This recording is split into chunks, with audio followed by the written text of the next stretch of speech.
Da jeg var ganske ung, så vi snakker 5-6 år, der var jeg rigtig bange for vand. Det er meget mørkt, og der er meget tang, og jeg har jo en livlig fantasi, så jeg forestillede mig jo, ål var det værste. Jeg forestillede mig jo, at der var nogen, der lå og ville gøre mig noget. Så det var sådan, det var lidt på trods af alt det, jeg lærte at svømme, og jeg var ikke rigtig tryg ved det. Men så for 10 år siden, der skete der lige pludselig noget. Det er, jeg kom ned og så, hvad jeg snakker om. Små dyr, der lever i planter, og alting har sin funktion. Der er ikke noget, der bare er der for sjov. Al form handler om overlevelse. Og det kunne virkelig bruges til noget. Det handler lidt om sådan en koral, som jeg ser under vand, som egentlig ligger smidt hen et sted af strømmen. Og som egentlig er et skelet af et dyr, der har haft skind på, og som har lignet noget helt andet. Men af en eller anden grund, så er den bare fascineret mig så meget, så jeg har omsat den til en krukke. I stedet for den flade diskusagtige, så har jeg så lavet en krukke, hvor jeg har tænkt i en form, som spænder ud, og så sætter jeg alle de her lameller på, som jeg så arbejder meget sådan sanseligt med, når jeg sætter dem på. Det er ikke bare sådan flap. Det er med at massere dem og fornemme dem i forhold til hinanden. Og der virkelig arbejdet så meget med at trykke og hive og på en eller anden måde få det integreret. Og jeg bygger den jo op undervejs, så jeg er nødt til at holde nogle pauser, så ligesom den kan nå at sætte sig lidt, fordi det er en relativt tung form.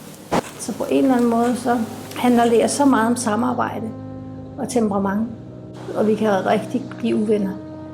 Men jeg har jo så, fordi jeg er en rigtig dårlig taber. Jeg vil altid vinde. Så derfor så har jeg lavet nærmest kuvøse børn.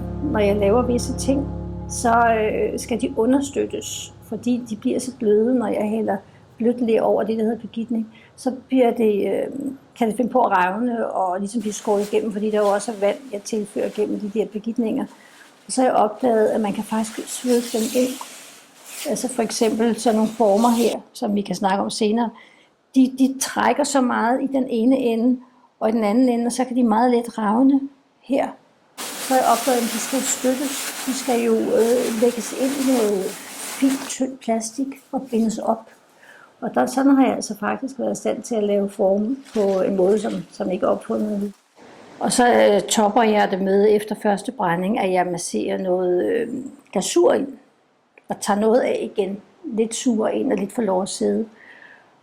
Og så brænder jeg den jo i træfyret ovnen. Det vil sige, at jeg prøver at imitere det, jeg oplever under havoverfladen, alle de strømme, der er. Og det, der bliver taget med i strømmene, og som lægger sig som segment på de der ting, der bliver kastet hen i hjørner. Altså det er ligesom, når vi finder affald, der blæser hen et sted, så blæser de her ting også et sted hen, de er som skeletter, og ligger der, hvor strømmen ligesom har sluppet dem, og så ligger de i nogle bunker. Og det segment, der falder ned over dem, er så tilfældigt og giver nogle forskellige strukturfornemmelser. Og det er faktisk det her, jeg prøver at genskabe i de brændinger, jeg laver. Og træbrænding, det er dels er det imitationen, men det er også den lange proces, fordi sådan en ovn tager minimum et døgn og stå og smide træ ind i, og man har ikke noget teknologi på, det er rent træ, og det er at lære at se farver, hvor varmt det er det. Og man har nogle ganske få hjælpeværktøjer, nogle små smeltbare trækanter, der fortæller, hvor man cirka er temperaturmæssigt. Og asken bliver så det, der virvler rundt som strømmen, og det falder ned over tingene.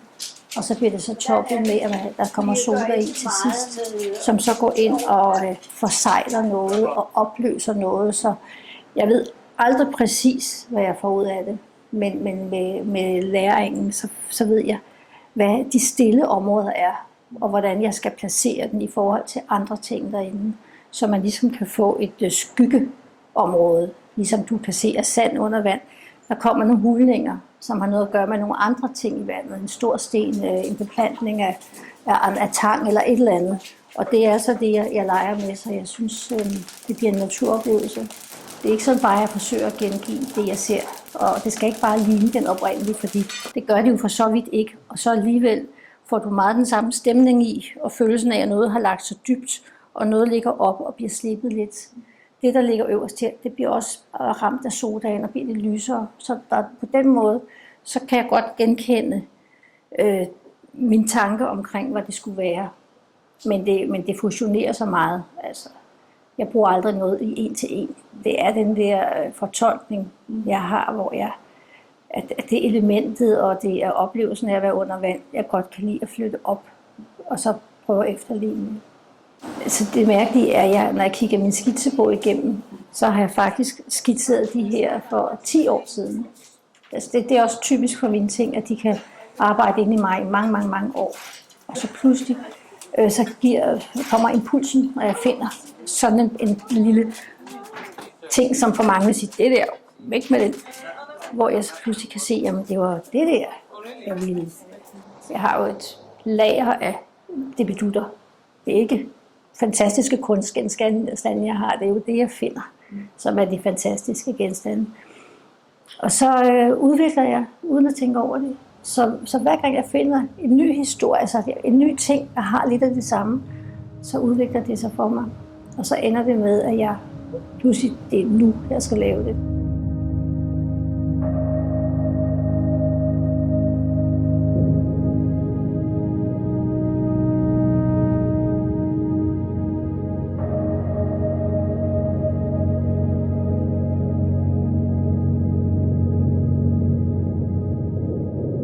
Fordi jeg jo går altid på strande og natur, så har jeg så været fascineret af, hvordan de optræder.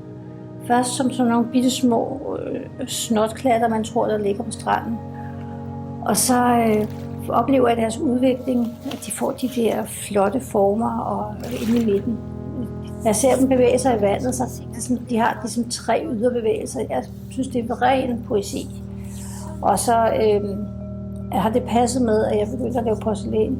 Så nu laver jeg faktisk nogle gobbellamper, som er virkelig studie i, hvad gør de, og hvordan føles de. Og der er hænderne jo på igen. Jeg ved jo godt præcis, hvordan en gobbel føles. Og jeg har også prøvet at løfte dem op og se, hvordan de så udvikler sådan nogle ægstrenge, tror jeg nærmest det er. Altså, jeg er klar over, det væsener.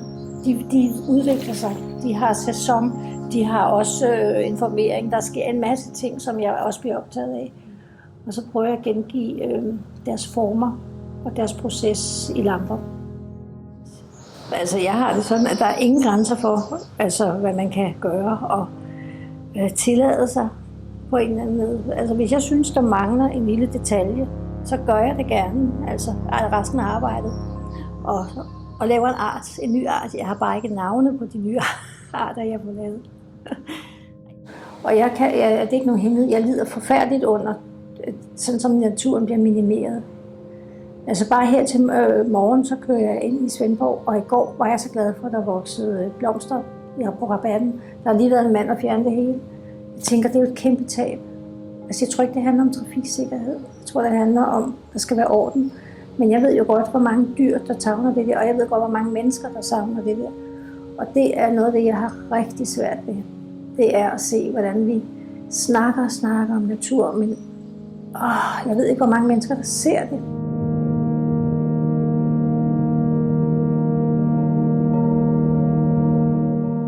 Og nogle gange, så kan det også gå den anden vej, at man går ud af en tangent med nogle ting, og så ser jeg lige pludselig noget, jeg lavede for nogle år siden, hvor jeg tænker, jeg har altså også gået lidt en forkert vej. Og derfor skal man jo rigtig gemme de første, man laver noget, og tage dem frem en gang imellem. Sådan hele energien og oplevelsen og opfindelsen, det ligger simpelthen i de første eksemplarer.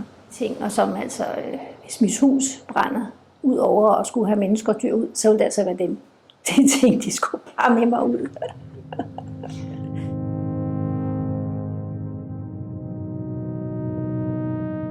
Altså en kop er ikke bare en kop. En kop skal være god at holde i. Den skal ligne noget. Altså, jeg kan lige prøve at vise her, hvad jeg jo godt kan lide. At lave sådan en her, den holder man godt på. Men den er jo også en konkylie. Altså den der vidunderlige facon. og så man får sådan ro i hånden. Man brænder sig heller ikke så meget, fordi man slapper af. Det er sådan noget, jeg tænker ind i, når jeg laver noget, at det skal både være smukt, og med en dekoration, jeg også har set på en konkylie, og så skal den også bare være en god kop, og skulle kunne flere ting på en gang.